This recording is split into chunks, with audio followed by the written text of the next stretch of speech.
Hi and welcome back to the channel. My name is Chris and I'm a gorilla in the wrist. Today we're looking at unboxing the Benyar BY-5176M, a watch that I've been tempted to pull the trigger on and had put it off for quite a long time. I finally pulled the trigger, but should I really have bothered? Let's get into it.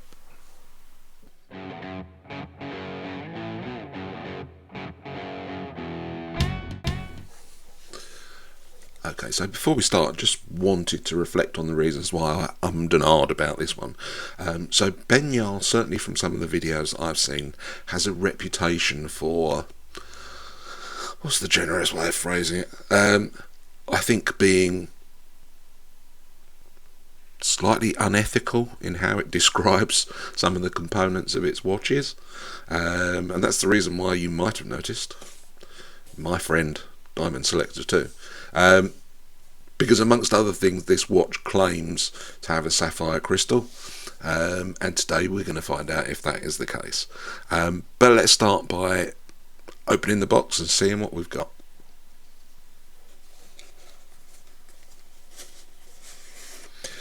So,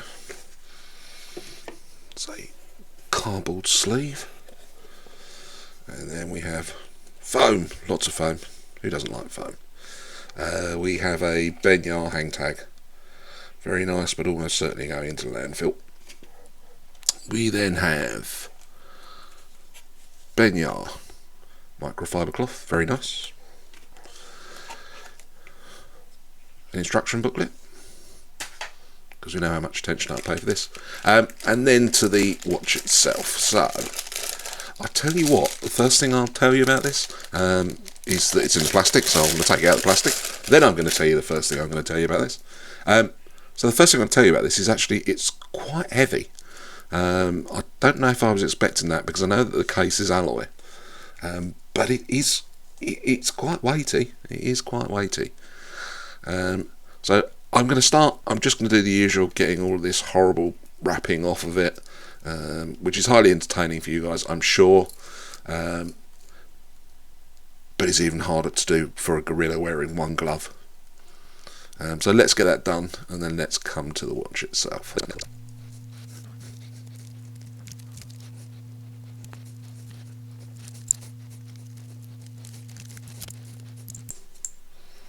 And then finally the last one.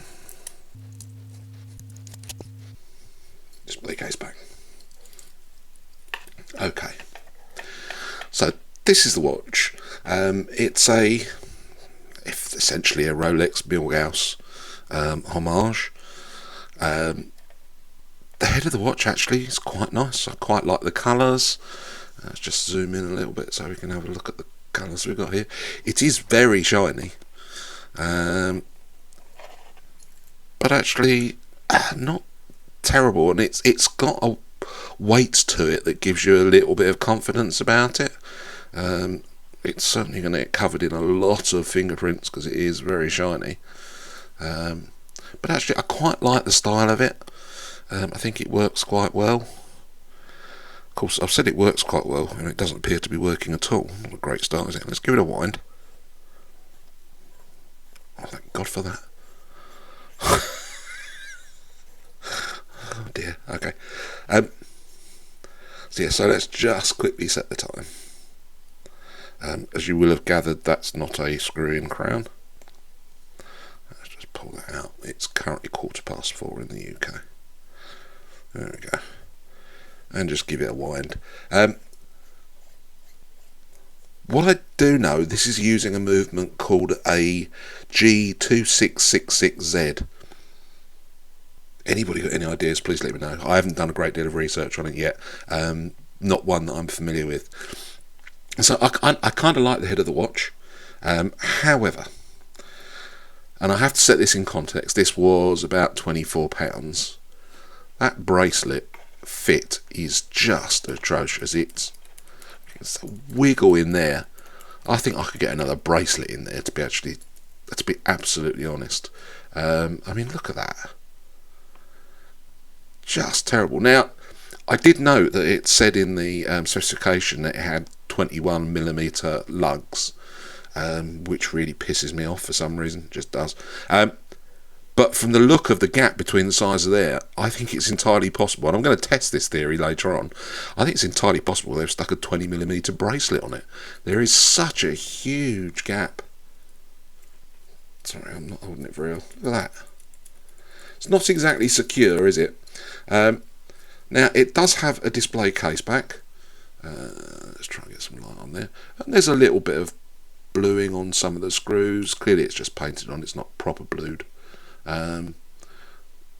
But looks okay, but that bracelet is a bit, yeah, sorry, that's a bit nasty. That may well be coming off, and the clasp itself is a sort of cheapish, sorry, let's do this properly, it's a cheapish clasp. I'm sure it works. In fact, I know it works because I'm looking at it working as we speak, but clearly there's no micro adjust on this. The only micro adjust I can see appears to be in between the lugs rather than on the length itself. So yeah, not overly happy with that, if I'm absolutely honest about it. It is 41mm. I mean, the head of the watch is good. I do like the head of it, but I think the time has come just to check out whether or not the specification was a little bit loose in its interpretation of what a sapphire crystal is. So we're going to do a control test, and then we're just going to test this to see if it is indeed a sapphire crystal.